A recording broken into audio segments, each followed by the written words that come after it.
किसी ने बहुत ही खूबसूरत बात कही है कि जीवन में आपको आगे बढ़ने के लिए त्याग करना पड़ता है। त्याग बहुत ज़रूरी है। आपको एक सांस लेने के लिए एक सांस छोड़ना पड़ता है। नमस्ते दोस्तों, मैं हूं आपका भाई आलोक कुमार गुप्ता। तिब्बत की एक बहुत ही प्रसिद्ध घटना है, बहुत ही प्रसिद्ध कहानी है।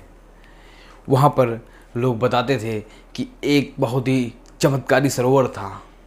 इसके बारे में सिर्फ कहानी थी, बट आज तक किसी ने को खोजा नहीं था। वो सरोवर ऊंचे पहाड़ों के बीच एक बहुत सारे जंगलों के बहुत सारे पेड़ों के बीच में था, और उसके आसपास जो पेड़ थे बहुत ऊंचे ऊंचे थे, और वहाँ की सुंदरता लोग बताते थे कि मानो स्वर्ग जैसी हो। उसको कई बार बहुत से लोगों ने खोजने का प्रयास किया, बहुत से विद्वानों ने उस तक पहुँचने का प्रयास किया, पर वो असफल रहे। एक बार तो एक विद्वानों का ग्रुप वहाँ तक पहुँच गया था, पर वो किसी कारण से उनको वापस आना पड़ा।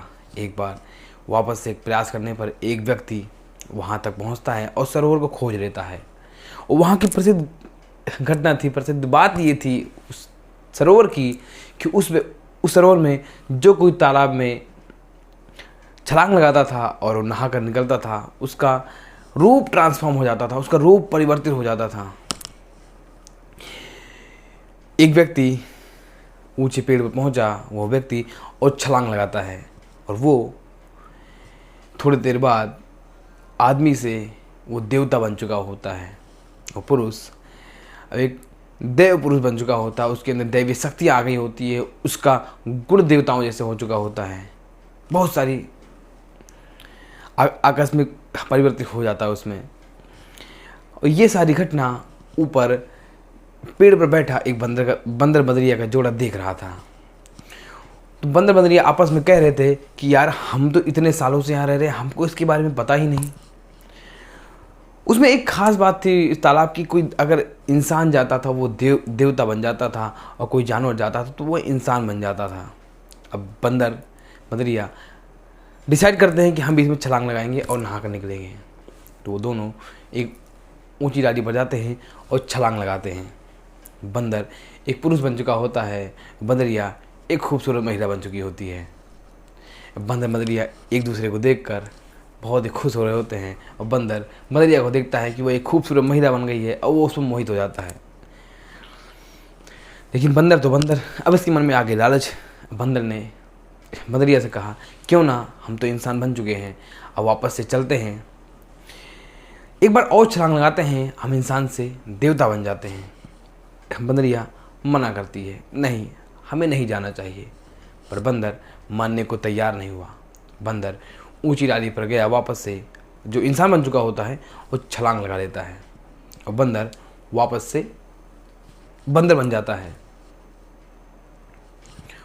और बंदरिया नहीं जाती है तो एक खूबसूरत महिला रहती है। थोड़े टाइम बाद उस बंदरिया से, मतलब उस खूबसूरत महिला से एक राजा शादी कर लेता है, और वो अपने राज्य की महारानी बन जाती है। और उस बंदर को एक मदारी पकड़ कर ले जाता है, और वो मदारी राजा के दरबार में खेल दिखाता है।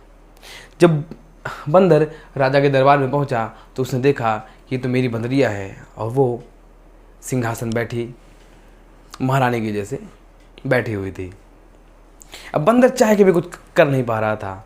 बंदर के मन में बहुत ही ग्लानि हो रही थी, बहुत ही अपने उसको खुद पे बहुत ही क्रोध आ रहा था। लेकिन बंदर मजबूर था, वो कुछ कर नहीं पा रहा था। बंदरिया ने उसके एक ही बात कही कि जीवन में लालच मत करना। और बंदर मन ही मन अपने लालच पर बहुत ही क्रोधित हो रहा था। दोस्तों, हमारी लाइफ में हमको संतुष्ट होना बहुत ज़रूरी है। हमेशा कहा गया है कि अति सर्वथा वर्जते। हमको अपनी लाइफ में संतुष्ट होना बहुत ज़रूरी है। हम एक लेवल पर पहुंचने के बाद हमको संतोष आना, सेटिस्फैक्शन आना बहुत ज़रूरी है। जब एक आप लेवल पर पहुंच जाते हैं, आप एक चीज़ अचीव कर लेते हैं, तो आपको वहाँ स्टे करना पड़ता है, आपको वहाँ रुकना पड़ता है। लालच बहुत बुरी बला है। हमारे सबके लाइफ में बहुत सारी चीज़ें हैं, हम बहुत ही एक मुकाम पर पहुंच गए हैं, बट हमारे मन में लालच जो है कम नहीं होता है। तो इसके लिए आपको, अगर आप लालच करेंगे तो इसके दुष्परिणाम आपको देखने पड़ेंगे। अगर वो बंदर वापस से देवता बनने के नहीं कूदता तो शायद वो एक इंसान होता, वो एक पुरुष होता, बट उसने बंदरिया की बात नहीं मानी और वापस से बंदर बन गया। I hope you got my point. Ram Ram.